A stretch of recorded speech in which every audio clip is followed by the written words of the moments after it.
कुछ कुछ विद्यार्थियों ने व्यक्तिगत भिन्नता के संदर्भ में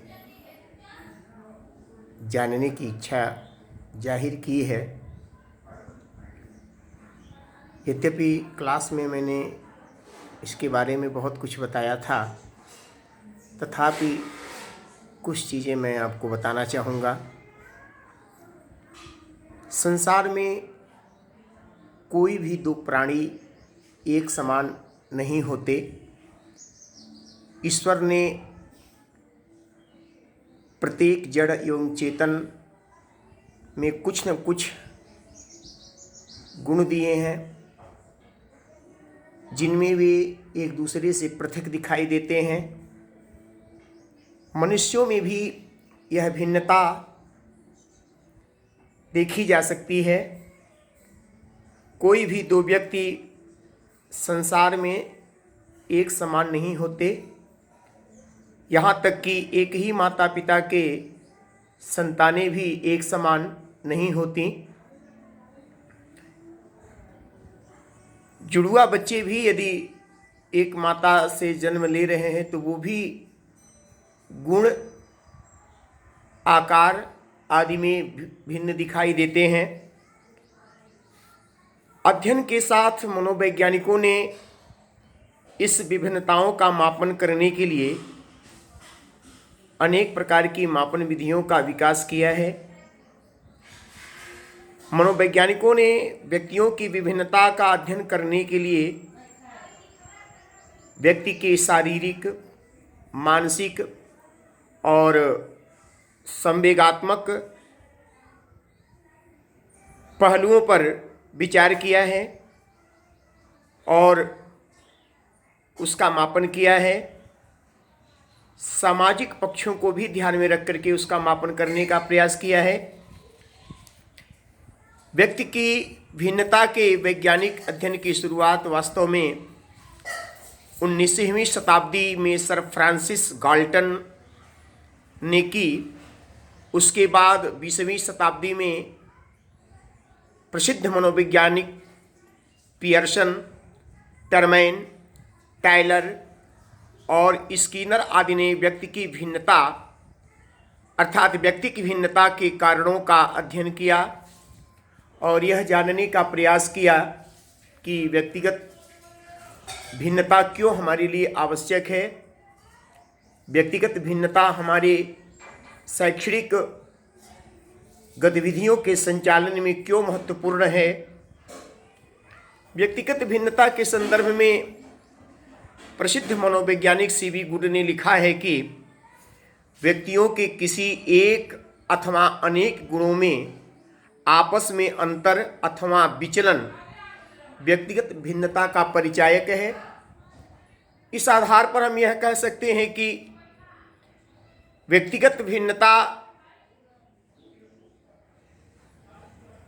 में बहुत सारे गुण समाहित होते हैं। इस आधार पर हम यह कह सकते हैं कि संसार में कोई भी दो व्यक्ति समान नहीं होते। व्यक्तिगत भिन्नता को उन गुणों के आधार पर ही स्पष्ट किया जा सकता है जिसका मापन संभव होता है। किसी बड़े समूह में व्यक्तियों के किसी गुण का झुकाव उसके मध्यमान की ओर होता है, जिसको नॉर्मल प्रोबेबिलिटी कर्व, सामान्य संभाव्यता वक्र पर हम माप सकते हैं। किसी बड़े समूह में व्यक्तियों के किसी गुण का झुकाव उसके मध्यमान की ओर होता है, यह हमने आपको बताया। व्यक्ति में जो कुछ भी गुण दिखाई देता है उससे प्राप्त प्राप्तांकों के आधार पर उसका विचलन भी निकाला जा सकता है। एक ही व्यक्ति के विभिन्न गुणों की मात्रा में भी अंतर निकाला जा सकता है। एक ही व्यक्ति के विभिन्न गुणों का एक दूसरे पर क्या प्रभाव हो सकता है, इसको भी जाना जा सकता है। व्यक्तिगत भिन्नता के आधार पर व्यक्ति का उत्तम विकास भी किया जा सकता है, क्योंकि इससे यह मालूम हो जाता है कि जिन व्यक्तियों के बारे में हम जानना चाह रहे हैं उनको क्या क्या जरूरी है और क्या क्या नहीं जरूरी है। तात्पर्य यह है कि यदि सही ढंग से किसी व्यक्ति के विकास में आवश्यक तत्वों का समावेश करके अगर उसका विकास किया जाए तो निश्चित रूप से व्यक्ति का सकारात्मक विकास किया जा सकता है। व्यक्तिगत भिन्नता के क्षेत्र, पहले भी हमने इसके बारे में परिचर्चा की है। अभी मैंने बताया कि व्यक्तिगत भिन्नता के क्षेत्र की जब हम चर्चा करते हैं तो इसमें सबसे पहले आता है शारीरिक क्षेत्र, यानी कि शारीरिक भिन्नता। प्रत्येक दो व्यक्ति शारीरिक रूप से भिन्न होते हैं। लंबाई, भार, शारीरिक क्षमता, कर्मेंद्रियां, ज्ञानेंद्रियों की कार्य क्षमता आदि गुणों में व्यक्तियों में बहुत सारी भिन्नताएं पाई जाती हैं। इसके अलावा प्रत्येक व्यक्ति की कार्य करने की जो गति होती है उसमें भी भिन्नता पाई जाती है। कोई व्यक्ति किसी कार्य को शीघ्रता से कर लेता है तो कोई व्यक्ति किसी कार्य को बहुत स्लो करता है, बहुत धीरे धीरे करता है। मानसिक क्षेत्र की यदि बात करें तो मानसिक क्षेत्र में भिन्नताएं जो है कई रूपों में पाई जाती हैं। जैसे बुद्धि में भिन्नता पाई जाती है, उसके उपलब्धि में भिन्नता पाई जाती है, अभिक्षमता में भिन्नता पाई जाती है, विशिष्ट योग्यता में भिन्नता पाई जाती है, उनके आकांक्षा स्तर में भिन्नता पाया जाता है, अध्ययन की विधियों में भिन्नता पाया जाता है, अध्ययन की आदतों में भिन्नता पाया जाता है। बहुत सारी भिन्नताएं पाई जाती हैं मानसिक क्षेत्र में। यही कारण है कि कोई भी दो व्यक्ति मानसिक रूप से एक समान कभी, मानसिक क्षमता के रूप में एक समान कभी दिखाई नहीं देते। हर व्यक्ति की मानसिक क्षमता अलग अलग होती है। अगर हम संवेगात्मक भिन्नता की चर्चा करें तो जो विविध अवस्थाएं हैं व्यक्ति की, जैसे infancy stage, childhood stage, adolescence stage, अगर इसको हम हिंदी में कन्वर्ट करें तो शैशवावस्था, बाल्यावस्था, किशोरावस्था, इन तीनों अवस्थाओं, इसके बाद लास्ट में एक आता है प्रौढ़ावस्था। इन चारों अवस्थाओं में भी संवेगात्मक विभिन्नताएं जो हैं एक समान कभी नहीं पाई जाती। चारों अवस्थाओं में संवेगात्मक भिन्नता का जो स्वरूप होता है वो अलग अलग होता है। रुचियों में भिन्नता पाई जाती है, अभिवृत्तियों में भिन्नता पाई जाती है। अगर सामाजिक क्षेत्र की चर्चा करें तो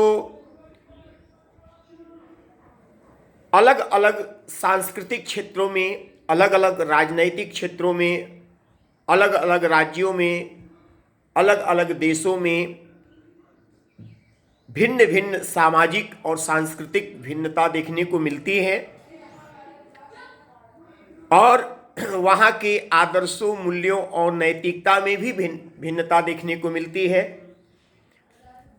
इसके अलावा जो आजकल हम समाचार पत्रों में, विविध चैनलों में विविध प्रकार के भिन्नताओं की जो चर्चा हम सुनते हैं, जैसे जाति भिन्नता, भाषाई भिन्नता, राष्ट्रीय भिन्नता, अंतर्राष्ट्रीय भिन्नता, ये सब भी भिन्नता का ही आधार है जिसका अध्ययन भी हमारे लिए आवश्यक है। ये तो मैंने आपको व्यक्तिगत भिन्नता के क्षेत्र के बारे में हमने बताया। अब यदि व्यक्तिगत भिन्नता के संदर्भ में हम जानना चाहें तो गुण और भिन्नता के आधार पर इसको हम दो भागों में बांट सकते हैं। एक है अंतर व्यक्तिक भिन्नताएं, जैसे किन्हीं दो व्यक्तियों के गुण अथवा लक्षणों में पाई जाने वाली भिन्नता को ही अंतर व्यक्तिक भिन्नता कहते हैं। दूसरा है अंतः व्यक्तिक भिन्नताएं, किसी एक ही व्यक्ति के विभिन्न मापीय लक्षणों में पाई जाने वाली भिन्नता को अंतः व्यक्तिक भिन्नता कहते हैं। जैसे एक व्यक्ति उच्च बुद्धिमान है लेकिन शारीरिक रूप से कमजोर है, एक वह है जो शारीरिक रूप से स्ट्रांग तो है लेकिन बुद्धिमान नहीं है। तो ये अंतः व्यक्तिक भिन्नता के संदर्भ में हम जान सकते हैं। अगर हम कारणों पर जाएं कि ये व्यक्तिगत भिन्नताएं क्यों पाई जाती है, तो सर्वविदित है कि इसका प्रमुख कारण जो है वो वंशानुक्रम है और पर्यावरण है। वंशानुक्रम और पर्यावरण दोनों जो है बहुत ज़्यादा प्रभाव डालता है। जैसे जैसे माता के जीन्स और जिस तरह की जेनेटिक विशेषताएं पाई जाती हैं, तदनुसार ही व्यक्तिगत भिन्नता भी पाई जाती है। जैसा वातावरण पाया जाता है तदनुसार ही जो है व्यक्तिगत भिन्नता पाई जाती है। इसके अलावा आयु, परिपक्वता, लिंग, रचनात्मक शक्ति, जाति, प्रजाति, संस्कृति और राष्ट्र भी जो है व्यक्तिगत भिन्नता का प्रमुख कारण है। अब ये व्यक्तिगत भिन्नता का शिक्षा के क्षेत्र में इसका क्या महत्व है, यही सबसे ज़्यादा महत्वपूर्ण विषय है हमारे लिए। तो शिक्षा के क्षेत्र में यदि व्यक्तिगत भिन्नता के महत्वपूर्ण बिंदुओं पर हम ध्यान रखें तो शिक्षा के उद्देश्य के निर्धारण में, पाठचर्या के निर्माण में, छात्रों का वर्गीकरण करने में, कक्षा का आकार सुनिश्चित करने में, शिक्षण विधियों के चयन में, शिक्षण साधनों का चयन करने में, पर्टिकुलर छात्रों की सहायता करने में, गृह कार्य आदि देने में, शैक्षणिक और व्यावसायिक निर्देशन आदि में भी जो है व्यक्तिगत भिन्नता का बड़ा ही महत्व है। इस तरह हम ये कह सकते हैं कि व्यक्तिगत भिन्नता व्यक्ति के लिए उतना ही आवश्यक है जितना कि उसके जीने के लिए भोजन।